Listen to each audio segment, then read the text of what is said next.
The wind blew ash over the village of Kwandaba when Namusa fell to her knees before the royal gate. Her hands clawed at the red earth, her eyes swollen from endless weeping, her voice shattered into pleas that tore through the morning silence. She had brought no offerings. She had brought no cattle. She had brought only pain, and that in the domains of Shaka Zulu weighed more than gold. 2 warriors of the Amabutho, the king's legendary regiments, crossed their assegai spears before her, blocking the entrance. Their bodies were carved from battle and discipline, their shields painted with the symbols of Ukahlamba, the mountain that bows to no storm. One of them, Mgobozi, a veteran whose scars told stories longer than songs, looked down at the broken woman with eyes that had seen too much suffering to dismiss hers. "State your name and your village, woman," he commanded, his voice firm but not cruel. "Why do you disturb the peace of the king's kraal before the sun has fully risen?" Nomusa lifted her face. Tears carved rivers through the dust on her cheeks. Her lips trembled as she spoke. "I am Nomusa, daughter of the late Chief Jabulani of Mziweni. I come not for cattle, not for land, not for favor." Her voice cracked. "I come for my children." The second warrior, younger, shifted uncomfortably. Mgobozi's expression hardened. Children. The word carried weight in the Zulu kingdom, weight that even warriors dared not ignore. "Where are your children, Nomusa?" Mgobozi asked quietly. She looked up at him, and in her eyes burned something more dangerous than grief. It was rage, cold, ancient, unforgiving. "Taken," she whispered, "sold, traded like goats to pale-skinned men who speak in tongues we do not know, men who came on ships that spit smoke and carried chains." Mgobozi's jaw tightened. The younger warrior glanced at him, uncertain. Everyone in the kingdom knew that Shaka despised the coastal traders, those foreign devils who poisoned the land with greed and weapons. But to sell children? That was not trade. That was desecration. "Who did this?" Mgobozi asked, his voice now edged with steel. Nomusa's hands clenched into fists. She dug her nails into her palms until blood seeped between her fingers. "Ngo Singifile," she said, and the name fell from her lips like a curse. The warlord of the eastern borderlands, the man who once feasted at Shaka's side, the man who swore loyalty to the Zulu throne. Silence. The name hung in the air like smoke from a funeral pyre. Nkosingifile, the Lion of the Coast, they called him, a man who had fought beside Shaka during the wars of unification. A man who commanded 3 regiments and controlled the trade routes that connected the Zulu heartland to the sea. A man Shaka had once called brother. Mgobozi's face turned to stone. He knew that name. Every warrior knew that name. "You accuse a lord of the kingdom," the younger warrior said, his voice uncertain. "Do you have proof?" Nomusa reached into the torn fabric of her Izidwaba skirt and pulled out a small object. She held it up with trembling hands. It was a brass button, foreign, engraved with strange symbols, the kind worn by Portuguese sailors. "I found this in the dirt near my village," she said, "after the men came, after they took my son, Sifo, and my daughter, Zanele, after Nkosingifile's warriors stood and watched, after they laughed." Her voice broke into a sob, but she forced herself to continue. He told me it was the price of protection, that the pale men pay him in guns and gold, that Shaka would never know, that the children of small villages do not matter." Mgobozi looked at the button, then he looked at Nomusa. Then he looked toward the inner gates of the kraal, where the great hut of Shaka Zulu stood silent and ominous against the rising sun. "Wait here," he said. Mgobozi walked through the gates with footsteps that echoed like war drums. The royal kraal sprawled before him, huts arranged in perfect circles, cattle lowing in their pens, warriors training in the distance. But all of it faded as he approached the great hut at the center, where Shaka Zulu held court with his council. Inside, the air was thick with smoke from the central fire. Shaka sat on a carved stool of blackwood, his body lean and powerful. his eyes sharp as a hunting hawk's. Around him sat his most trusted advisers, Mkabayi, his aunt, and the kingdom's spiritual anchor, Ngomane, the chief Induna, whose strategic mind had won countless battles, and 3 regimental commanders whose names alone could make enemies flee. Mgobozi entered, bowed low, and spoke. "My king, a woman has come. She accuses Nkosingefile of selling Zulu children to the white devils." The council fell silent. The fire crackled. Somewhere outside, a child laughed, the sound innocent and pure, a stark contrast to the darkness Mgobozi had just introduced into the room. Shaka did not move. For a long moment he simply stared at the flames, his face unreadable. Then slowly he rose to his feet. When he spoke, his voice was quiet, and that was more terrifying than any shout. "Bring her to me." Moments later, Namusa stood before the king of the Zulu nation. She had imagined this moment many times during her journey, how she would bow, how she would plead, how she would beg for mercy. But now, standing in his presence, she found she had no words left. Only grief, only rage, only the image of her children's faces as they were dragged away, screaming her name. Shaka studied her with eyes that missed nothing. He saw the torn clothing, the bloodied hands, the exhaustion that went deeper than physical fatigue. He saw a mother destroyed by loss, and something in his expression shifted, not to pity, but to recognition. He too knew what it meant to lose someone precious. "You are Namusa," he said. It was not a question. "Daughter of Jabulani, you claim that Nkosingefile has betrayed the Zulu people." She lifted her chin. Even broken, even bleeding inside, she met his gaze. "I do not claim, my king. I know. Tell me." And she did. Every word was a blade cutting through the silence. She told him about the white men who came with empty eyes and full pockets. She told him about Nkosingefile's warriors who stood guard as children were inspected like livestock. She told him about the brass button she found, about the promises made and broken, about the screams that still echoed in her dreams. When she finished, the council chamber felt like a tomb. No one moved, no one breathed. They all waited for Shaka's response, knowing that whatever came next would shape the future of the kingdom. Shaka turned his back to them and walked slowly toward the fire. His hands clasped behind him, his shoulders rigid with tension. When he finally spoke, his voice carried the weight of judgment. "Nkosingefile swore an oath to me. He drank from the same calabash as I did during the wars of unification. He stood beside me when we crushed the Ndwandwe. He called me brother." He paused. "And now you tell me he sells our children like cattle to feed his greed." "Yes, my king," Namusa whispered. Shaka stared into the flames. The fire reflected in his eyes, and for a moment he looked like something ancient and terrible, not a man, but a force of nature given form. "How many children?" he asked softly. "From my village alone, 12. But there are whispers of others, from other villages, small places where no one would notice, where no one would dare speak. 12. The number hung in the air like a curse. 12 children stolen from their mothers, 12 futures erased, 12 souls sold for guns and gold. Makabai leaned forward, her ancient eyes gleaming. "Nephew, if what she says is true, then Nkosingefile has not just betrayed you. He has violated the most sacred law of our people. Children are the future. To sell them is to sell our very existence." "I know," Shaka replied. His voice was still quiet, but beneath it ran currents of barely contained violence, "and he will answer for it." Shaka turned from the fire and faced his council. The transformation was immediate and absolute.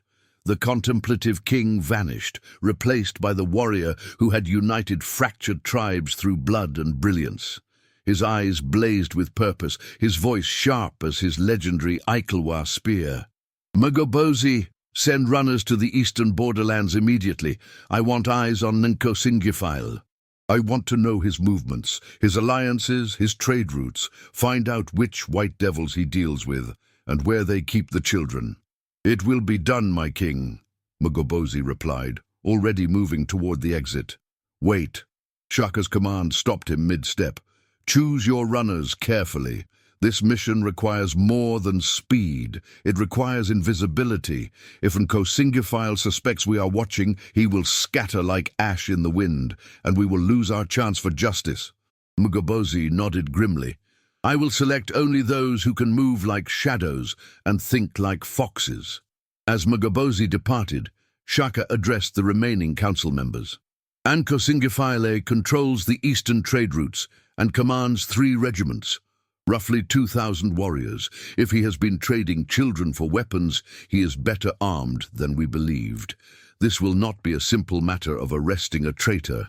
Ngomane, the chief in Duna, stroked his scarred chin thoughtfully. "If we mobilize openly, he will fortify his position, perhaps even seek protection from the Portuguese or Dutch. The white men would be happy to shelter him in exchange for continued access to merchandise." The word hung in the air like rotting meat. Merchandise. As if children were items to be bought and sold. Shaka's jaw clenched. "Then we do not move openly. We move like the leopard stalks the impala. Patient, silent, invisible until the moment we strike. Nkosingifile thinks distance protects him. He thinks I am too occupied with building the kingdom to notice what happens on the coast. He is wrong." Makabayi rose slowly from her seat, her bones creaking with age, but her presence still commanding absolute respect. She approached Shaka and placed one gnarled hand on his arm. "Nephew, remember that justice and vengeance are different beasts. One builds kingdoms and ensures peace. The other destroys everything it touches, including the one who wields it. Which will you choose?" Shaka met her gaze. For a moment, the hardness in his eyes softened, revealing the man beneath the legend. "I know the difference, Aunt. Vengeance is hot and immediate. Justice is cold and patient. But sometimes—" He paused, his voice dropping to something almost dangerous. "Sometimes they arrive at the same destination by different paths. And Nkosingifile will discover that both paths end with him answering for his crimes." Makabayi nodded slowly, satisfied with his answer. She returned to her seat, and Shaka turned his attention to Nomusa, who had remained silent throughout the exchange, her hands clutched together so tightly her knuckles had turned white. "You will stay here, under my protection," Shaka told her. "You will eat at my table and sleep without fear. When I bring Nkosingifile to justice, you will be present. You will look him in the eyes and see him broken as he broke you. This I promise." Nomusa's legs gave out. She collapsed to her knees, but this time not from despair, from hope, from the first glimmer of belief that perhaps, somehow, her children might return to her. "Thank you, my king," she whispered. "Thank you." "Do not thank me yet," Shaka replied. "Thank me when your children are safe in your arms again. Until then, my promise is just words." He dismissed the council with a gesture, and one by one they filed out, each lost in thoughts of what was to come. Only Makabayi remained behind, watching her nephew with the knowing eyes of someone who had seen kings rise and fall. "You care about this woman's children," she observed quietly. "More than strategy would dictate." "Why?" Shaka was silent for a long moment. When he finally spoke, his voice carried an edge of something raw and barely healed. "Because I know what it means to lose someone precious. Because I remember what it felt like to be powerless while others decided my fate. And because—" He paused. "Because if a king cannot protect the children of his kingdom, then what is he king of? Dust and bones? No, I will not allow it." Makabayi smiled, not with warmth, but with approval. 3 days passed like wounded animals crawling toward death. Mgobozi had selected 50 of the finest warriors, men who could track a spider across stone, who could move through enemy territory without leaving footprints, who understood that this mission required intelligence more than strength. They departed under cover of darkness, carrying minimal supplies and wearing no insignia that might identify them as Shaka's personal guard. Their journey took them through terrain that gradually transformed from rolling grasslands to dense thorn bush, then finally to the humid coastal lowlands where the air tasted of salt and decay. They moved in small groups of 5, never presenting a single large target, reuniting only at night in carefully chosen locations far from prying eyes. On the 4th day, they reached the outskirts of Nkosingaphile's territory. The land here was wealthy, fed by trade and tribute from smaller villages that had no choice but to bow to the warlord's power. Herds of cattle grazed on hillsides. Fields of millet and sorghum swayed in the breeze. To the untrained eye, it looked prosperous, even peaceful. But Mgobozi had not survived 40 campaigns by trusting appearances. He crouched in the shadow of a massive baobab tree with Jama, a young warrior whose gift for languages and quick thinking had made him invaluable. Together they watched a village below, modest huts arranged in a defensive circle, smoke rising from cooking fires, children playing near a stream. Normal. Too normal. "Something is wrong," Jama whispered. "Everything is wrong," Mgobozi replied. "Look at the children." Jama's eyes narrowed. Then he saw it. There were fewer children than there should be in a village of this size. And those who remained stayed close to their mothers, never wandering far, never playing with the freedom that children should have. Fear. Even from a distance he could sense it. "They know," Jama said quietly. "The people know what is happening, and they are powerless to stop it," Mgobozi added. His jaw tightened. "Which means Nkosingapile rules through terror as much as strength." They withdrew silently, melting back into the bush. That night, the 50 warriors gathered in a dried riverbed, its banks providing cover from sight and sound. Mgobozi stood before them, his face grim in the flickering light of a carefully shielded fire. "We have confirmation," he said. "The villages are depleted of children, the people live in fear, and Nkosingapile has created a system, one that feeds the white devils regularly, quietly, without raising alarm beyond these borders."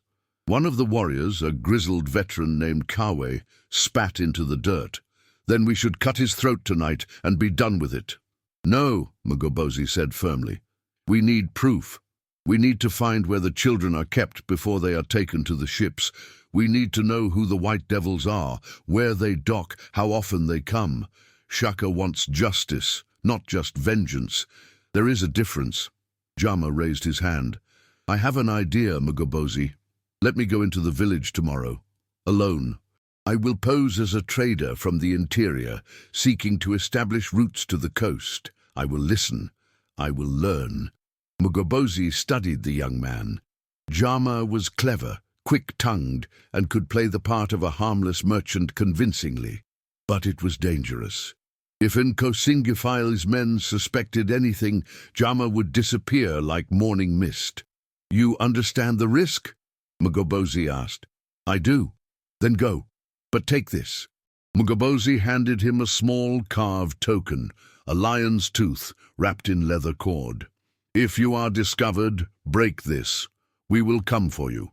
We may not arrive in time to save you, but we will make sure you are avenged." Jama took the token and tied it around his neck, tucking it beneath his tunic. "I will return before sunset tomorrow, with answers." Dawn broke soft and golden over the coastal village as Jama walked through the entrance with the easy confidence of a man who belonged.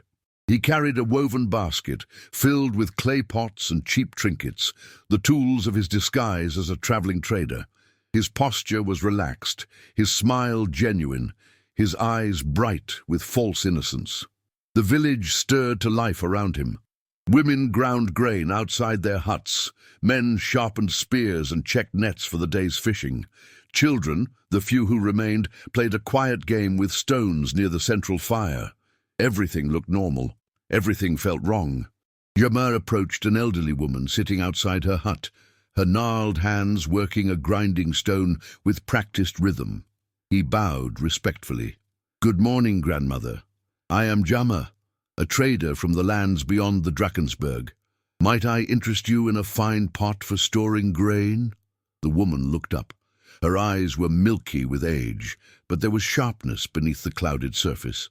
She studied him for a long moment, then returned to her grinding without speaking. "I have many goods," Jama continued undeterred. "Perhaps you know of others who might need what I offer.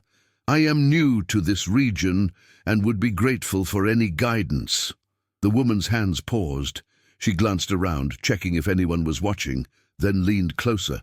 Her voice dropped to barely a whisper. "Leave, boy. There is nothing for you here but sorrow." Jama kept his expression neutral. "Sorrow, grandmother? This land looks prosperous to me." "Looks," she hissed, the word laced with bitter irony. "Yes, it looks prosperous, but looks are lies when the devil sits at the feast." She resumed grinding, louder now, as if to cover their conversation. "Go, before the Warlord's men see you asking questions." Before Jama could respond, a shadow fell across them. He turned to find 3 warriors standing behind him, their faces hard, their hands resting on weapon hilts. They wore the markings of Nkosingifil's personal guard, red ochre smeared across their foreheads, brass rings on their arms, and most tellingly pistols tucked into their waistbands. The largest of them, a man with a scar running from temple to jaw, looked Jama up and down with open suspicion. "Who are you, trader?" he demanded. Jama bowed respectfully, his heart pounding but his face calm. "My name is Jama, son of Bekizenzo from the highlands. I travel seeking trade and opportunity. I mean no offense, great warrior." "No offense," the scarred warrior repeated, his tone mocking. "And yet you arrive asking questions in a village that does not welcome strangers." "I ask only where I might sell my goods, nothing more." The scarred man stepped closer, his eyes boring into Jama's. For a moment, Jama thought he had been discovered. His hand drifted subtly toward the lion's tooth token hidden beneath his tunic. Then the warrior grunted and stepped back. "There is a market near the Warlord's compound, 2 days' walk east along the coast. Sell your goods there. Do not linger here." "I understand. Thank you, great warrior." Jama bowed again and began walking away, forcing himself to move slowly, casually, even as every instinct screamed at him to run. Behind him, he heard the scarred warrior mutter something to his companions. Laughter followed, cold, cruel laughter that made Jama's skin crawl. He did not look back. By midday, Jama had circled through the bush and reunited with Mugabozi at their hidden camp. The older warrior listened intently as Jama recounted every detail. "A market near Nkosingifil's compound," Mugabozi mused. "That is where we will find our answers. Markets are where information flows as freely as beer. And where Nkosingifil's men will be watching closely," Jama added. "Yes, which means we need a better disguise. Something that belongs on the coast. Something that will not raise suspicion." Mugabozi's eyes gleamed with dark purpose. "We need to become what we hunt." Jama's brow furrowed. "I don't understand." "We will become slavers," Mugabozi said quietly. "Or at least we will appear to be. It is the only way to get close enough to discover where the children are held." The plan was audacious, verging on madness. 2 of Mugabozi's warriors, Baker and Mandla, were chosen for their appearance. Both were light-skinned by Zulu standards, the result of mixed lineage from coastal trading families. With the right clothing and demeanor, they could pass as intermediaries, the kind of men who brokered deals between African warlords and European slavers. Mugabozi procured the necessary disguises from a trader they ambushed on a lonely road. The man was left alive, but stripped, bound, and warned that speaking of this encounter would cost him his tongue. He fled into the bush without looking back. Baker and Mandla dressed slowly, each piece of foreign clothing, colorful Portuguese cloth, brass buttons, a wide-brimmed hat, feeling like a weight upon their souls. When they were finished, they no longer looked like Zulu warriors. They looked like something corrupted, something that had sold its honor for coin. Mugabozi stood before them, his face carved from stone. "You are not warriors today. You are scavengers who see children as commodities." You must think like them, speak like them, become them. Can you do this? Baker's jaw clenched. I can, for Shaka, for the children. Mandla nodded grimly. We will not fail. Find out where the children are held. Learn how often shipments occur. Discover who leads the White Devils. Then return. Mgobozi paused. Do not engage. Do not fight. Information is your only weapon today. The two men departed as the sun climbed toward its zenith. Behind them, Mgobozi whispered a prayer to the ancestors, asking forgiveness for what his warriors were about to do. The coastal market sprawled along a sandy ridge overlooking the ocean, a chaotic swirl of humanity that stank of fish, sweat, and desperation. Vendors hawked everything from ivory tusks to Portuguese wine. But beneath the legitimate trade ran darker currents that everyone knew existed, but no one acknowledged openly. Bika and Mandla moved through the crowd with manufactured confidence, their eyes scanning for signs of the slave trade. Near the eastern edge, they found it, a large compound surrounded by sharpened stakes, guarded by men carrying both spears and muskets.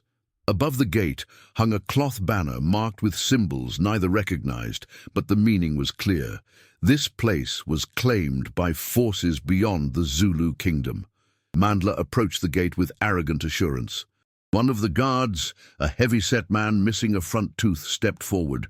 State your business, he demanded.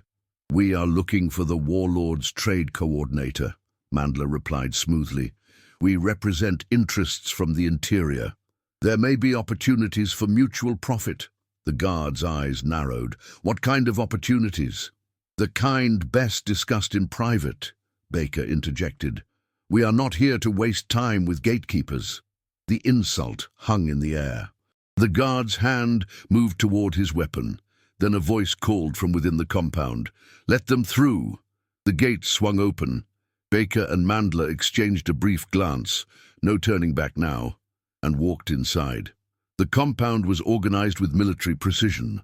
Large huts formed a semicircle around a central courtyard. To one side stood a warehouse-like structure, its entrance heavily guarded. The air felt thick, oppressive, as if the earth itself remembered the suffering that had occurred here. A man emerged from the largest hut. He was tall, dressed in an elaborate mix of traditional and European attire, gold rings adorning his ears. A Portuguese sabre hung at his hip. His face was handsome but marked by cruelty. I am Sibusiso, he said smoothly. I manage Lord Nkosingyafile's coastal operations. You claim to have business worth my time. Convince me. Mandla bowed slightly, not too deep, maintaining the appearance of equals. We represent a consortium of chiefs from the Western Territories.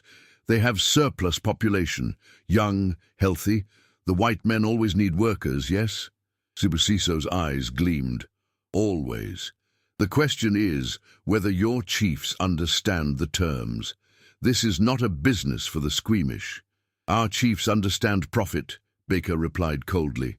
Sentiment is for the weak. Sibusiso laughed, a sound devoid of warmth. I like you. Come, let me show you what we offer. He led them toward the warehouse. As they approached, a smell hit them, unwashed bodies, fear, despair made physical. Mandla's jaw clenched.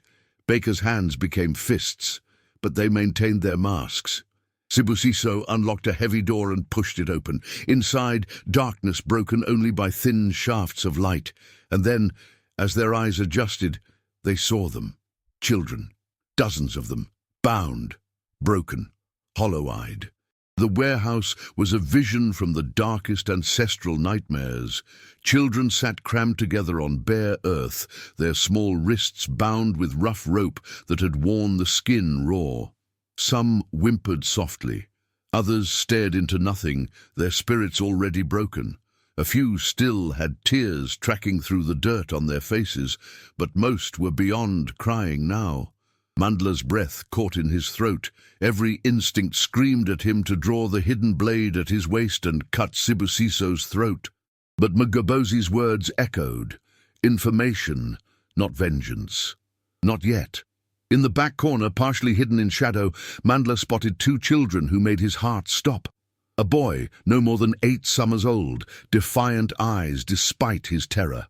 Beside him, a girl perhaps 10 years old, her arm protectively around her younger brother. Saifo and Zanele, Nomusa's children. Mandla forced himself to look away before his reaction betrayed him. He turned to Sibusiso, keeping his voice steady, disinterested. "How many do you move per shipment?" Sibusiso closed the door, muffling the sounds from within. "It varies. The Portuguese take 20 to 30 every 2 weeks. The Dutch less frequent but larger numbers. There is also a new player, English I believe. They pay best, but their demands are specific." "And Shaka Zulu?" Baker asked carefully. "He does not object?" Sibusiso's expression darkened slightly. "The king is far from here. What happens on the coast does not concern him. Besides, these are not his children.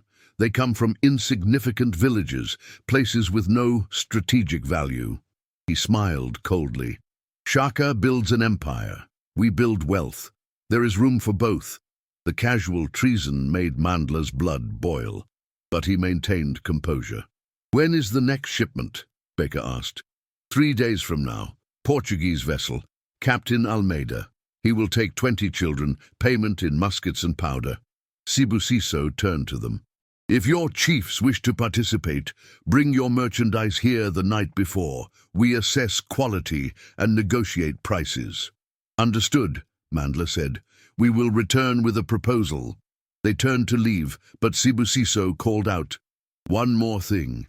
This business requires absolute discretion. If I discover either of you has spoken of what you have seen, you will join the merchandise. Do we understand each other?" Baker smiled, a cold, dead expression. "Perfectly." They walked out of the compound, through the market into the bush beyond.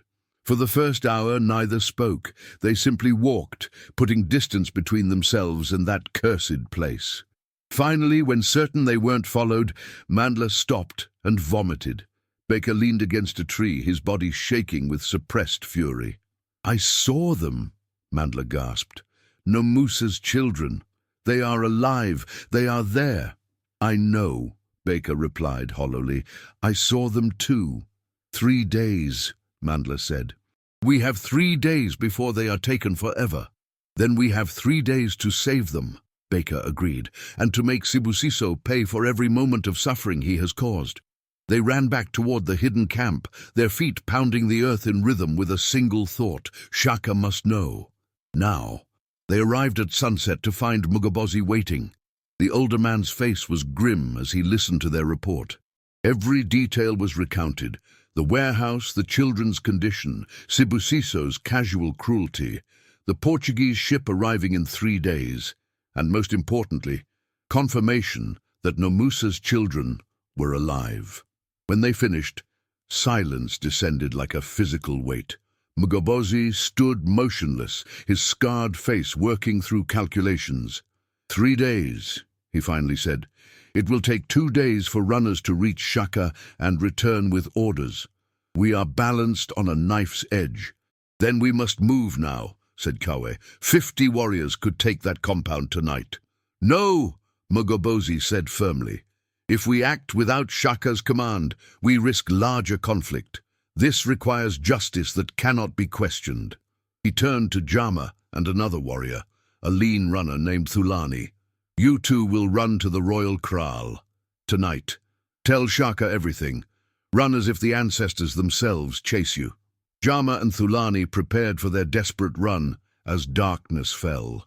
They stripped to minimal clothing, carried only water and dried meat, and each bore a carved token engraved with Shaka's royal seal.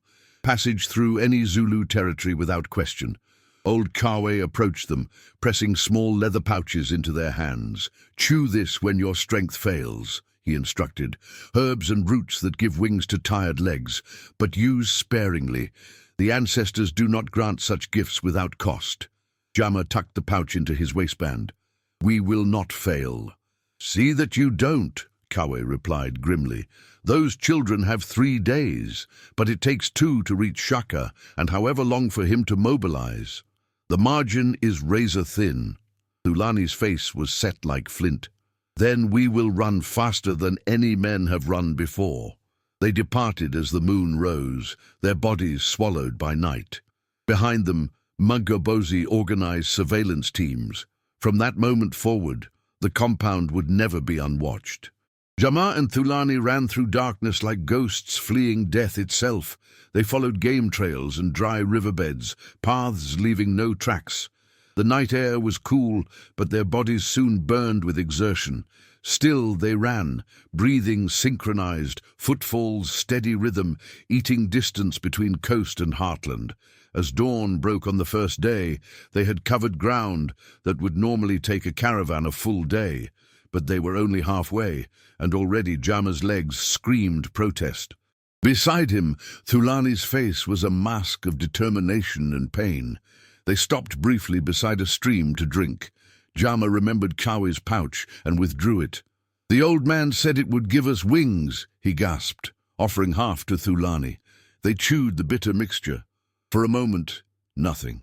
Then warmth spread through Jama's body, radiating from core to limbs. His exhaustion didn't vanish, but his perception shifted. His legs felt lighter. His breathing steadied. Thulani's eyes widened. "The ancestors are generous today." "Then let us not waste their gift," Jama replied. "Run!" They ran through morning heat that should have killed them, through terrain that should have broken them. The landscape blurred past. Grasslands to rolling hills to rocky outcrops back to savanna. They ran as if pursued by demons, carrying not just a message, but the weight of every child locked in that cursed warehouse. By midday, they passed a small village where women looked up to stare at the two figures racing past like men possessed. Children pointed, elders murmured prayers. Everyone recognized desperate urgency. As the sun reached its zenith, Jama stumbled. Thulani caught him, and for a moment they stood together, gasping, bodies trembling with exhaustion deeper than muscle and bone. "How much further?" Jama managed. "Half a day," Thulani replied, though his voice carried doubt. "Half a day for fresh men. For them, it might as well be half a lifetime." "Then we rest for 100 heartbeats," Jama decided. No more. They collapsed in acacia tree shade, chests heaving. Jama counted each heartbeat, a meditation technique taught to young warriors to control fear and pain. At 100, he forced himself to stand. His legs protested, his lungs burned. But Sifo's face appeared in his mind, and Zanelli's, and all the other children waiting in darkness. "Time to run," he said. Thulani rose without complaint, and they continued. The afternoon stretched into evening, and still they ran. Their pace had slowed, but they maintained forward momentum through sheer will. The herb mixture had worn off, leaving them depleted, but they pushed through exhaustion into a realm where the body becomes secondary to purpose. As sunset painted the sky in blood red and gold, they crested a ridge and saw it in the distance. The royal kraal, rising from the landscape like a promise of salvation. Smoke from cooking fires. The distant sound of cattle. Home. "We are close," Thulani gasped. "So close." They descended the ridge as darkness fell, running now by starlight and memory. Their feet knew this ground. Every Zulu warrior knew the paths leading to their king's seat of power. Dawn of the second day found them staggering through the outer gates of the royal kraal. Warriors rushed forward to catch them as their legs finally gave out. Jama clutched at the nearest man's arm, his voice a croak. "Shaka. Must see Shaka. Urgent. Children." Word spread like wildfire. Within minutes, the two runners were being carried on blankets toward the king's hut. Makabayi emerged first, her ancient eyes taking in their condition with a glance that missed nothing. "Bring water. Bring medicine. And bring my nephew. Now!" Shaka appeared moments later, his face grave with concern. He knelt beside the exhausted runners, and Jama forced himself to sit up, despite every muscle screaming. "My king," he gasped. "Mugobozi sends word. We found them, the children, held in a compound near the coast. Portuguese ship, 3 days from when we left. Maybe 1 day remains now, maybe less." Shaka's eyes hardened to black stone. "Tell me everything, every detail. Leave nothing out." Jama spoke through cracked lips and a throat raw from 2 days of relentless running. He held nothing back.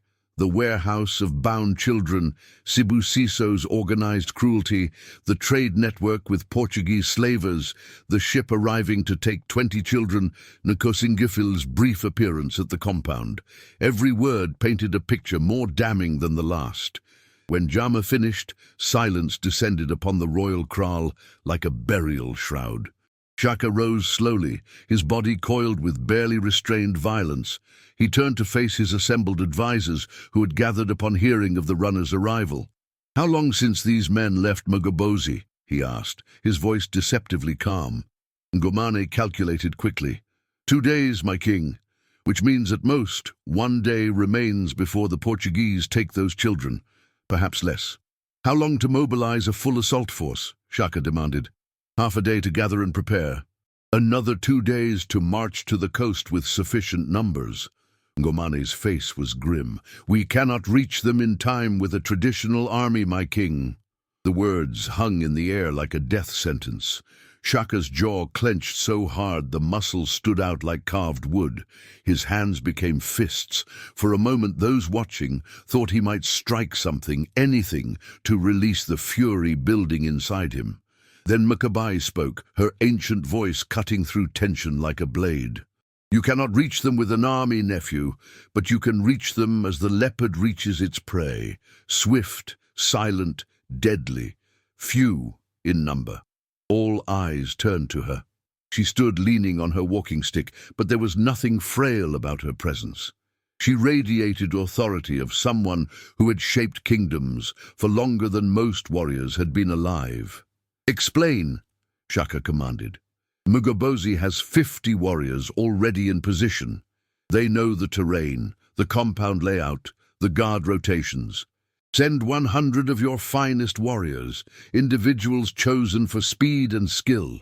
They can travel light, move fast, reach the coast by tomorrow nightfall.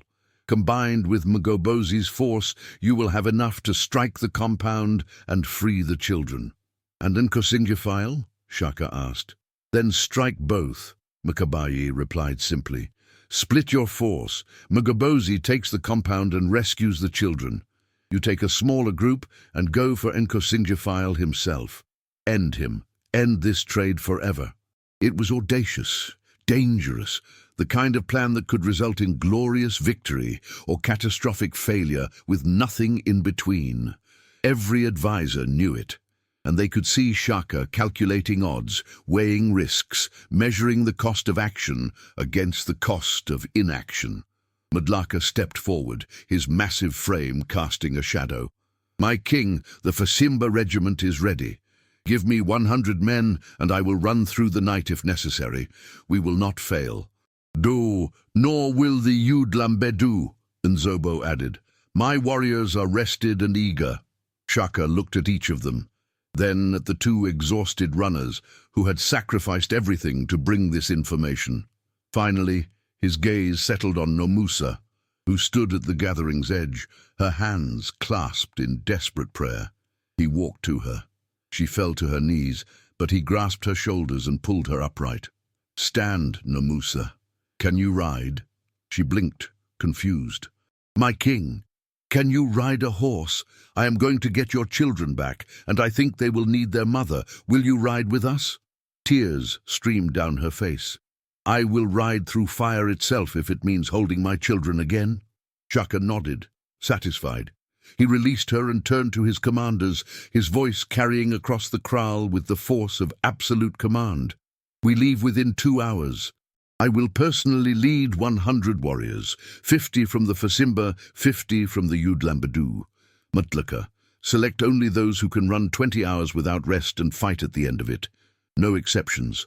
We travel light, weapons, water, nothing else. We reach the coast by tomorrow nightfall. We strike immediately under cover of darkness, and we do not stop until every child is free, and Nkosingifile's head decorates a stake." He paused, his eyes sweeping across the assembled warriors. Understand this, we are not marching to war, we are hunting.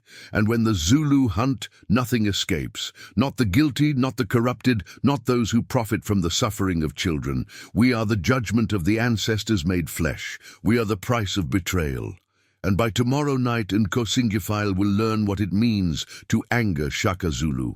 A roar erupted from the warriors, not of joy, but of righteous fury seeking release. Within minutes, the royal kraal transformed into organized chaos. Warriors stripped to minimal gear, checked weapons, filled water skins. The 100 chosen men were indeed the finest, young enough for endurance, experienced enough for skill, all carrying cold determination. Mikabai approached Shaka as he prepared his own gear.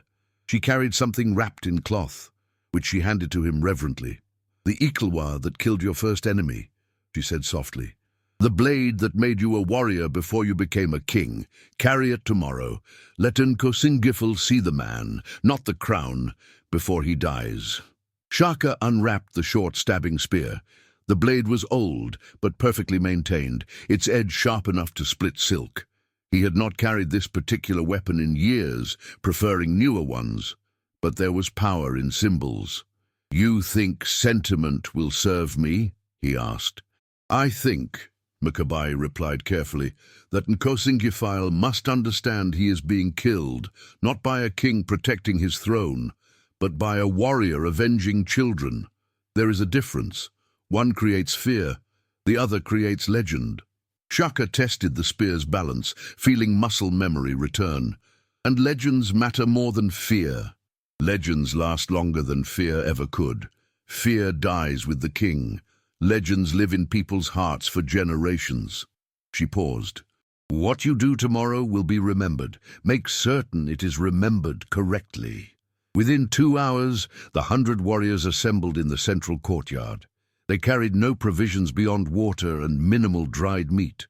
Their weapons were strapped to their bodies for easy running. They wore no armor. Speed was their protection.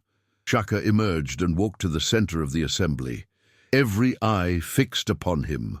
"Warriors of the Zulu nation," he began, his voice clear and strong. "What we do today is not war. It is justice. We run not to conquer territory, but to save children stolen from their mothers. We run to punish those who believe distance protects them from consequence." He paused, letting the words sink deep. "Some will think this is a small thing. You would be wrong. This is the most important thing. Because if a king cannot protect the weakest among his people, then what is he king of? Dust and bones." The warriors remained silent, but understanding dawned in their eyes. "When we reach that compound, you will see suffering," Shaka continued, his voice rising with intensity. "You will see children who have lost hope. You will want to kill everyone responsible. I understand that desire. I share it. But remember, we are not executioners drunk on blood. We are the sword of justice, and justice must be clean, precise, final." He stepped forward. "The children are our priority. Everything else is secondary. If you must choose between pursuing a fleeing enemy and protecting a rescued child, you protect the child. Is this understood?" 100 voices answered as one. "Yes, my king." "We leave immediately. We run until we reach the coast. We rest only when the moon reaches its zenith. We strike tomorrow at dusk, when compound guards are changing shifts." Shaka's eyes blazed. "And we do not fail. Failure is not an option when children's lives hang in the balance." The warriors beat their spears against shields, a sound like distant thunder promising a storm. Then they began to move, flowing out of the royal kraal in organized groups of 10, each separated by minutes to avoid presenting a single large target. Shaka ran with his personal guard of 20, moving with the rhythm veteran warriors know instinctively, a pace sustainable for hours without complete exhaustion. They passed through villages where people stopped work to watch the king himself running past, and word spread Shaka was on the move. As sunset approached, they had covered half the distance to the coast. The landscape had begun to change, grasslands giving way to denser vegetation, the air growing heavier with moisture. They stopped briefly at a stream where groups reunited, drank deeply, and shared small amounts of dried meat. Madlaka approached Shaka. "The warriors are holding pace well, my king, but we will need to rest soon or risk injuries." Shaka nodded. "When the moon reaches its zenith, we rest for 2 hours, no more." They ran on into gathering darkness, their path lit by starlight and rising moon. The night air cooled their overheated bodies, but brought new challenges, unseen obstacles, treacherous footing, constant risk of injury. Around midnight, Shaka called a halt in a sheltered valley. The warriors collapsed where they stood, bodies demanding rest denied for hours. But even in exhaustion, they remained disciplined. Guards were posted, weapons checked, no fires lit that might give away position. Shaka sat apart, his back against an ancient baobab tree, his mind already fighting the battle to come. 20 warriors against Nkosingifal's stronghold would require perfect execution. One mistake, and they would be cut down. A sound made him turn. One of his warriors, a young man named Zondo, approached nervously. "My king, may I speak?" "Speak. I come from a small village near the Eastern Territories. 3 moons ago, my youngest sister disappeared. The elders said she wandered into the bush and was taken by leopards, but—" his voice cracked. "What if she is in that warehouse?" Shaka studied the young warrior's face, seeing desperate hope warring with fear of disappointment. "What is your sister's name?" "Thandi. She is 7 summers old. She has a birthmark on her left shoulder, shaped like a crescent moon. Then when we free those children, you will look for her. And if she is there, you will carry her to safety." Shaka paused. "But if she is not there, you will not let disappointment compromise your duty to the other children. Can you do this?" Zondo straightened, his face hardening with resolve. "I can, my king." "Good. Return to your rest. We have hard hours ahead." The 2 hours passed too quickly. Warriors were shaken awake, rising stiffly from ground that had offered little comfort. They drank the last of their water and prepared to cover the remaining distance. Shaka gathered his 20 chosen warriors, the strike force that would attack Nkosingifili's stronghold while the main group freed the children. "We separate here," Shaka announced to the full assembly. "Madlaka, you lead 80 warriors to rendezvous with Mgobozi. Your objective: free every child, eliminate anyone who resists, secure the compound. Once the children are safe, burn that place so thoroughly even its memory turns to ash." Madlaka bowed. "It will be done. I take 20 warriors north to Nkosingifil's stronghold. We strike simultaneously with your assault." Shaka's eyes swept his chosen 20. "This will be close quarters fighting in darkness against unknown numbers. Some may not return, but Nkosingifil will not survive the night. On this I give you my word." As dawn broke, painting the ocean in shades of pink and gold, Shaka's group found shelter in a dense thicket overlooking the sea. From this position, they could see smoke rising from Nkosingifil's compound, a substantial settlement built on a defensible headland with steep cliffs on 3 sides and only one main approach. "Difficult," muttered Kulikani, one of Shaka's most experienced scouts. "One narrow path up, easily defended. We would be slaughtered trying direct assault." "Then we do not assault directly," Shaka replied calmly. "We wait until darkness. We climb the cliffs that Nkosingifil believes unscalable, and we come from where he does not expect attack." Several warriors exchanged nervous glances. The cliffs were steep, crumbling in places, and a fall would mean death on rocks below. But none voiced objections. If Shaka said they would climb, they would climb. They spent the day hidden and resting, taking turns watching the stronghold. Guards walked regular patrols. Women fetched water. Children, not prisoners, but Nkosingifil's own, played in an enclosed courtyard. It looked peaceful and ordered. But Shaka knew the truth. This prosperity was built on suffering of innocence. As the sun descended toward the horizon, Shaka gathered his warriors for final instructions. "We climb as soon as darkness falls. We move silently. No talking, no sounds. We reach the top, Eliminate guards on that section of wall and infiltrate the compound. Our primary target is Nkosingafil himself. If you see him, do not kill him immediately. I want him alive long enough to understand why he dies." Meanwhile, 8 hours to the southeast, Madlaka's 80 warriors had reunited with Mngobosi's 50. The veteran scout greeted them with visible relief.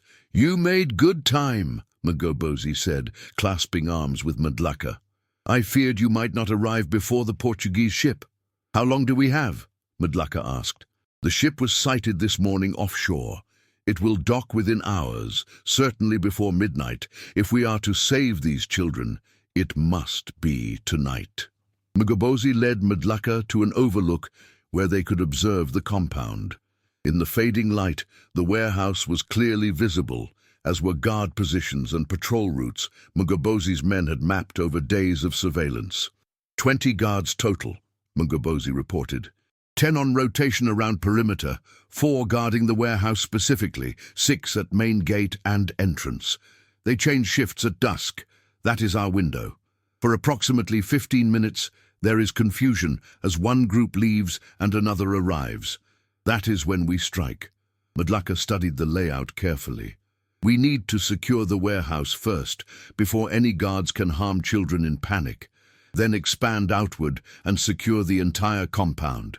Agreed. I suggest 3 strike teams. First team takes the warehouse. Second secures perimeter and cuts off escape routes. Third holds the gate and prevents reinforcements. As darkness enveloped the coast, 2 separate operations began simultaneously, separated by miles but united in purpose. At Nkosingafil's stronghold, Shaka led his 20 warriors down a treacherous cliff face, their fingers finding purchase on rock that crumbled under their weight, their feet seeking footholds that sometimes weren't there. The sound of waves crashing below provided cover for occasional falling stones. Shaka climbed with the confidence of a man who had decided fear was useless. Either they would reach the top or fall. Worry changed nothing. Behind him, his warriors followed his example, focusing entirely on the next handhold. It took nearly an hour to scale the cliff.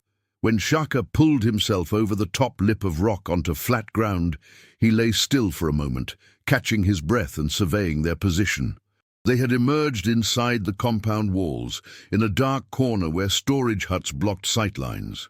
One by one, his warriors joined him, all 20 arriving safely. They moved through shadows toward the center, where a large hut, clearly the Warlord's residence, dominated the space. Light and sound came from within, voices, laughter, the clatter of eating and drinking. Nkosingafile was feasting. Shaka's jaw clenched. He signaled his warriors to surround the hut, positioning them at every exit. Then he walked directly to the main entrance and pushed aside the hide curtain. The scene inside would have been comical if it weren't obscene. Nkosingafile sat on an elaborate chair, imported, European, covered in red fabric. Around him, his senior warriors drank from Portuguese wine bottles and ate from plates piled high with food. The warlord himself wore an absurd combination of Zulu and European dress. The room fell silent as Shaka stepped into the light. Nkosingafile's eyes widened in shock, his wine cup frozen halfway to his lips. For a moment no one moved, as if their minds refused to process the impossibility of what they were seeing. Shaka Zulu, standing in the doorway like death personified. Nkosingafile recovered first, his face cycling through shock, fear, then settling on false bravado. He forced a smile that never reached his eyes. "Shaka, my king, this is unexpected. If you had sent word of your visit, I would have prepared a proper welcome. Please join our feast." Shaka said nothing. He simply stood there, his Ikalwa spear held loosely at his side, his eyes fixed on Nkosingafile with an intensity that made the warlord's smile falter. "My king?" Nkosingafile tried again, his voice now carrying an edge of nervousness. "Is something wrong?" "Wrong," Shaka repeated quietly. The words seemed to echo in the sudden silence. "Yes, Nkosingafile, something is wrong. Many things are wrong. Let me tell you a story." He took a step forward. The Warlord's warriors tensed, hands moving toward weapons, but Shaka's own men had silently entered the hut behind him, surrounding everyone present. "A woman came to my kraal 5 days ago," Shaka continued, his voice conversational, but edged with steel. "Her name is Namusa. She told me that her children were taken from her, sold to white devils who put them in chains.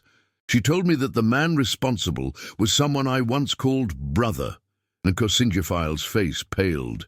He started to stand, but Shaka moved with the speed of a striking snake, pressing the point of his iklwa against the warlord's throat, hard enough to draw a bead of blood. "Sit down." Nkosingifil sat. "You have built a prosperous domain here," Shaka continued. "Fine huts, imported luxuries, well-fed warriors, and all of it purchased with the suffering of children. Did you think I would never learn? Did you think distance protected you from consequence?" "My king, I can explain," Nkosingifil began. "Explain." Shaka's voice rose for the first time, filling the hut with barely controlled rage. "Explain how you justify selling Zulu children to slavers? Explain how you sleep at night, knowing you have destroyed families for profit? Please, Nkosingifil, I am eager to hear this explanation." The warlord's mouth opened and closed soundlessly. Around him, his warriors sat bound now, forced to watch their leader's downfall. One of them, a younger warrior named Mthunzi, broke the silence. "My king, I will tell you what you want to know. I kept the records. I know the numbers, the names, the routes. Spare me, and I will give you everything." Nkosingifil turned on him with fury. "Traitor! You swore loyalty to me! You swore loyalty to Shaka!" Mthunzi shot back. "Yet you betrayed him, betrayed the kingdom, betrayed everything we should stand for. I will not die protecting your crimes." Shaka gestured for Mthunzi to be brought forward and unbound. The young warrior knelt before Shaka in genuine supplication. "I did not know at first what we were truly doing," Mthunzi said, his voice breaking. "By the time I understood the full horror, I was already implicated. I am guilty, my king. I do not ask for mercy. But let my death have meaning. Let me help you destroy this evil completely." Shaka studied him carefully, distinguishing genuine remorse from calculated manipulation. What he saw in Mthunzi was shame, guilt, and desperate need for redemption. "Show me the records," Shaka said. Mthunzi led them to a smaller hut, where a wooden chest lay hidden beneath sleeping mats. Inside were documents written in multiple languages: Portuguese, Dutch, Arabic. Lists of names, ages, villages of origin. Payment records showing weapons received in exchange for children delivered. Shaka read through them by torchlight, his face growing darker with each page. The scope was staggering. Over the past 2 years, Nkosingifil had sold more than 300 children to various slavers. 300 futures erased, 300 families destroyed. "You kept meticulous records," Shaka observed coldly. "Was it pride in your efficiency, or simply greed wanting accurate accounting?" Mthunzi answered, since Nkosingifil remained defiantly silent. "Both, my king. He was proud of what he built. He believed he was smarter than everyone else. He said you would never know because you were too focused on military conquests to notice coastal economics." Shaka's fist clenched around the documents. For a moment, those watching thought he might strike Nkosingifil. Instead, he spoke with terrible calm. "I have killed many men. Some were enemies who fought with honor, but you sold children and kept records like a merchant tracking cattle." He turned to face the warlord directly. "You will be taken back to my kraal in chains. You will be tried before the full council. Every parent who lost a child will speak, and then you will be executed in a manner befitting your crimes." At that exact moment, 8 miles to the south, the assault on the warehouse compound began with devastating precision. Mgobozi led the first strike team of 15 warriors directly to the warehouse entrance, where 4 guards stood in the confusion of shift change. The guards fell without managing to sound an alarm, their bodies caught and lowered quietly. Within seconds, the warehouse entrance was secured. Baker and Mandler were part of this first team. As they pushed open the heavy wooden door, the familiar stench washed over them again, but this time they were not here to gather information. They were here to end this nightmare. "Children of the Zulu nation," Mgobozi called into the darkness, his voice firm but gentle. "We are warriors of King Shaka. We have come to take you home." For a moment, silence. Then a small voice from the darkness, trembling with disbelief. "Home?" "Home," Mgobozi confirmed. "But you must be brave a little longer. We must move quickly and quietly. Can you do this?" Movement in the shadows, whimpers of hope mixed with fear. Then children began emerging into the faint light, some crawling because their legs no longer worked properly, others supporting each other, all bearing the marks of captivity. Mandler scanned the faces desperately, searching. Then he saw them, Sifo and Zanele, holding each other in the back corner. He moved quickly to them, kneeling to their level. "Your mother sent us," he whispered. "Nomusa sent us to bring you home." Zanele's eyes widened. Mama is alive, very much alive, and waiting for you. But we must leave now. Can you walk?" Sifo nodded, his young face showing determination that broke Mandler's heart. "We can walk. We can run if we must." "Good boy. Come." Outside, the second and third teams had secured the compound perimeter and main gate with brutal efficiency. Some of Nko Singafile's warriors tried to resist and died quickly. Others threw down their weapons and surrendered. Madlaka showed no mercy to those who had participated knowingly in the child trade. The most important target was Sibusiso, the trade coordinator. He was found in his hut, attempting to destroy documents. Kawe kicked down the door and dragged the man out by his throat. "Please," Sibusiso gasped. "I was following orders." "You enjoyed it," Chawe replied coldly. "You smiled while children suffered. You will answer for all of it." Sibusiso was bound and thrown into the now empty warehouse to await justice. Around the compound, fires were being lit to provide light as warriors worked to free children from their bonds. A Sangoma who had accompanied the force began examining the children, treating wounds, offering water and small amounts of food. Some children wept with relief. Others sat in shocked silence.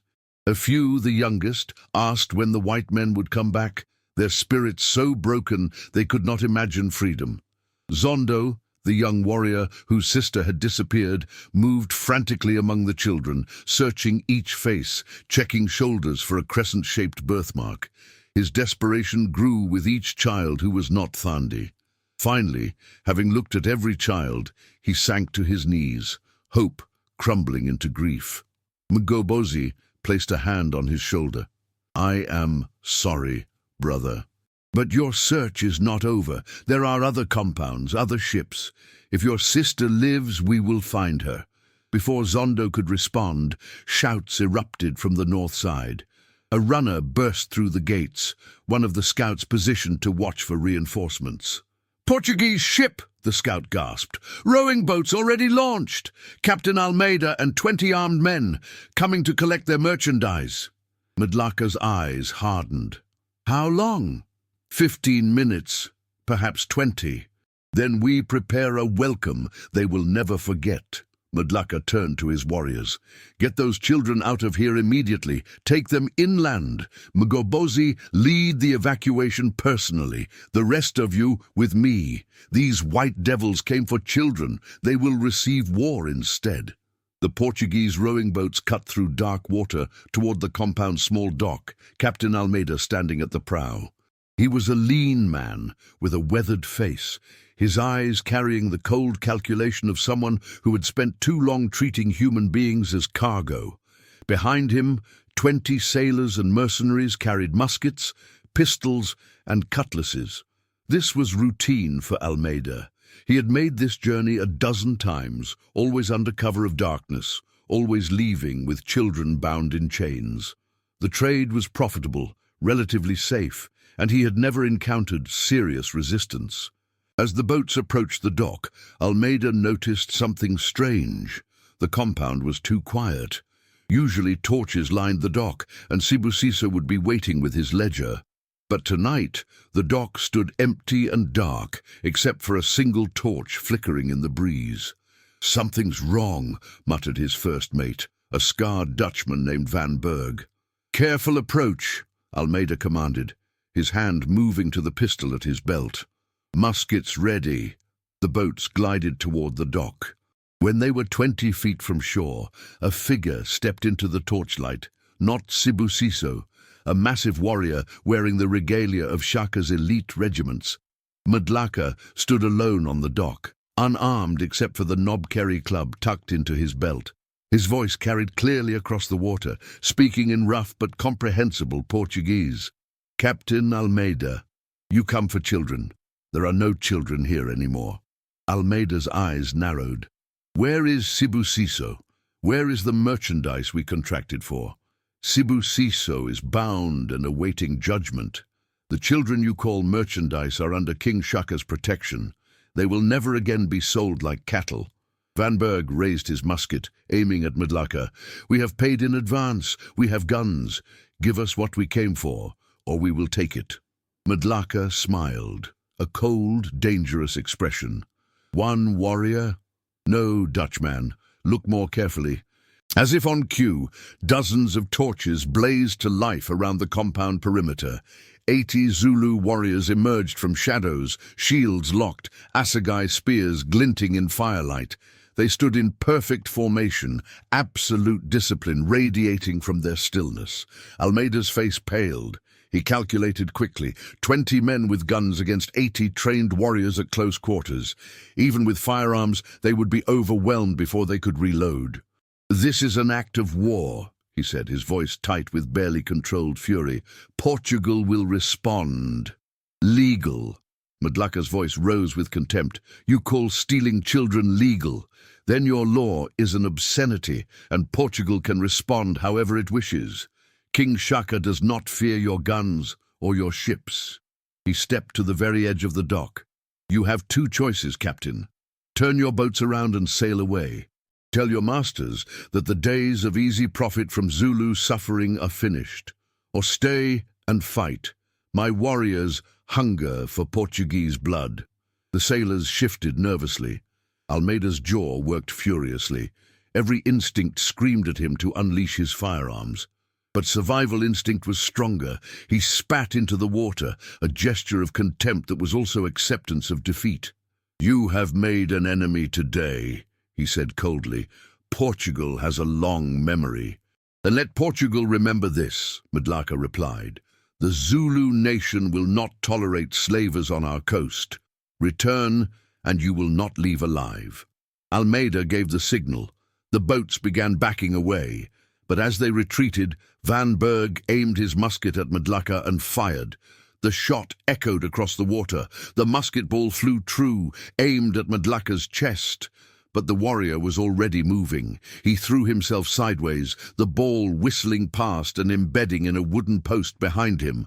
Before the Portuguese could reload, a dozen Zulu warriors released arrows in a dark cloud. Several sailors screamed as arrows found targets. Almeida shouted orders, and the boats rowed desperately for open water, leaving 2 dead men floating in their wake. From the shore, Madlaka watched them flee. Around him, warriors lowered their bows, but remained alert. "Let them run," Madlaka said. "Let them tell their masters what happens to those who trade in children." 3 days later, the journey back to the royal kraal was complete. The procession moved slowly to accommodate the children's pace and their need for frequent rest. Word had spread ahead like wildfire. By the time they approached the kraal, thousands had gathered to witness the return. Nomusa stood at the front of the crowd, held upright by sheer will.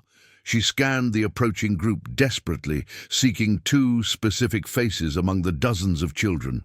Then she saw them. Saifo and Zanele, walking hand in hand, exhausted but alive. The cry that tore from her throat was equal parts anguish and joy. She ran forward, and the crowd parted like water before her. The reunion happened in dust and tears and desperate embraces. Namusa collapsed to her knees, pulling her children against her, her hands running over their faces, confirming they were real. Sifo buried his face in her neck and finally allowed himself to cry properly. Zanele held on, as if she would never let go again. Around them, other reunions occurred as parents identified their lost children. Not all the children had families present, but the community absorbed them, temporary families forming instantly. Shaka watched from a distance, allowing the reunions without his presence dominating the moment. Beside him, Mkabayi appeared. "You did well, nephew," she said quietly. 47 children saved, Shaka replied, his voice heavy. "But the record showed 300 sold over 2 years. Where are the others?" "You cannot save everyone," Mkabayi said gently. "No king can. But you saved these. And by destroying Nkosingifil's operation, you may have saved hundreds who would have been taken in the future. That is not nothing." The trial the next day was unlike anything the kingdom had witnessed. The entire kraal became a courtroom. Thousands gathered as the documents were read aloud, every transaction, every child's name when known, every payment received. The reading took hours. Then the parents spoke. Namusa went first, her voice steady despite tears. She spoke of the night her children were taken, the sound of their screams, the emptiness that followed. Others followed, fathers who had lost sons, mothers who had lost daughters. When the testimonies ended, Shaka rose to deliver judgment. His voice carried across the assembled thousands, clear and unforgiving. "Nkosingifile, you were given trust, and you sold it for gold. You were given authority, and you used it to harm the innocent. You were called brother, and you betrayed that bond in the most fundamental way possible. I find you guilty of crimes against the Zulu nation, against humanity itself, against the ancestors who watch us and weep at your deeds." He paused, letting the words sink deep. "Your punishment will be death, but not a warrior's death. Not an honorable death. You will die as you lived, cast out, unmourned, your name becoming a curse that parents use to frighten children. You will be remembered only as a warning of what happens to those who sell innocence for profit." The execution was carried out at sunset, witnessed by all. Nkosingifile faced his end with neither courage nor dignity, his final moments marked by the same selfishness that had characterized his crimes. When it was done, his body was left for the scavengers, the final indignity for a man who had shown no dignity to others. Sibusiso and the other conspirators met similar fates, each execution a message written in blood. The trade in children would not be tolerated, not now, not ever. As darkness fell, Shaka stood alone near the execution site, watching the stars emerge overhead. Tomorrow would bring new challenges. The Portuguese and Dutch would likely respond with aggression. Other coastal chiefs involved in the trade would need to be confronted. The rescued children would need years of healing that no single victory could provide. But tonight, 47 children slept safely with their families. Tonight, a message had been sent that would echo along the entire coast. Tonight, for the first time in 2 years, no Zulu child would be loaded onto a slaver's ship from Nkosingifil's territory. Mkabayi joined him in the darkness, her presence a comfort even in silence. Finally she spoke. "You have started something here, nephew. Something that will ripple far beyond our borders. The Portuguese will not forget. The Dutch will not forget. But neither will our people. They will remember that their king fought for the weakest among them. That when children cried out, Shaka answered. It is not enough, Shaka said quietly. 47 saved. 300 lost before we knew. How many more in other territories? How many ships still carry children to distant shores? Then continue the fight, Mkabayi replied, but do not let the weight of what you cannot change destroy you. You have shown that one man, one king, can make a difference. That is the seed from which greater things grow. In the huts around the royal kraal, Nomusa held her children close, whispering stories of ancestors and heroes, slowly beginning the long process of healing. Sifo and Zanele would carry scars from their ordeal, some visible, many hidden in the depths of their spirits, but they were home, they were safe, and they were loved. Outside, warriors stood guard, not just protecting the kraal, but symbolically protecting the future itself. Word was already spreading along the coast and beyond. Shaka Zulu had declared war on the slave trade. He had executed a powerful warlord for crimes against children. He had turned away a Portuguese ship at spear point. Some chiefs would be inspired to follow his example. Others would be terrified of European retaliation and continue their profitable arrangements in secret. The battle was far from over, but something had shifted. A line had been drawn. A principle had been established. The children of the Zulu nation, and by extension all children, were not commodities to be bought and sold. They were the future, sacred and inviolable. Shaka returned to his hut as the moon rose high overhead. Sleep would not come easily tonight. His mind was already planning the next moves, emissaries to be sent, alliances to be forged, warnings to be delivered to every slave trader who thought African children were easy prey. Mthunzi, the young warrior who had betrayed Nkosingifile to save himself and help the cause, had been given conditional freedom. His punishment was to serve as Shaka's personal liaison to coastal affairs, using his knowledge of the trade networks to help dismantle them. It was a form of redemption through service, and Mthunzi had accepted it with genuine gratitude. Tomorrow he would begin briefing Shaka on the other players in the coastal slave trade. Tomorrow plans would be made. Tomorrow the war would continue. But tonight belonged to the children. Tonight belonged to Nomusa and Sifo and Zanele. Tonight belonged to every parent who had been reunited with a stolen child, every warrior who had fought not for glory but for justice, every person in the kingdom who understood that some things were worth fighting for, regardless of the cost. As Shaka finally lay down to rest, he thought of the brass button Nomusa had brought to his kraal, the small piece of evidence that had started everything. Such a tiny thing. Yet it had toppled a warlord's empire and saved 47 lives. Sometimes he thought the greatest battles begin with the smallest acts of courage. A mother refusing to accept the loss of her children. A warrior willing to run until his body broke. A king choosing justice over political convenience. The stars wheeled overhead, the same stars that had witnessed humanity's greatest triumphs and darkest crimes. Tonight, they bore witness to something that would be remembered for generations. The night Shaka Zulu declared that children were not for sale, not now, not ever, and backed that declaration with the full force of the Zulu military might. In distant Portuguese forts and Dutch trading posts, Captain Almeida would tell his story. Some would laugh at his defeat. Others would recognize the warning for what it was. The easy days of the coastal slave trade were ending. A new power had risen in southeastern Africa, and it would not tolerate the theft of its children. The future remained uncertain. Wars might come. Conflicts were likely inevitable. But for tonight, in the royal kraal of the Zulu nation, justice had been served. Children slept safely, and a king had proven that power without principle was worthless, but principle backed by power could change the world.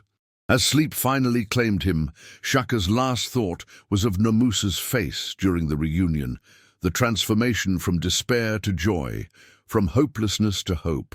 That, he decided, was what kingship truly meant. Not the conquest of territory or the accumulation of power, but the ability to transform suffering into joy, to turn tears of anguish into tears of relief. Tomorrow the fight would continue, but tonight 47 children were home, and that was enough. For now, it was enough.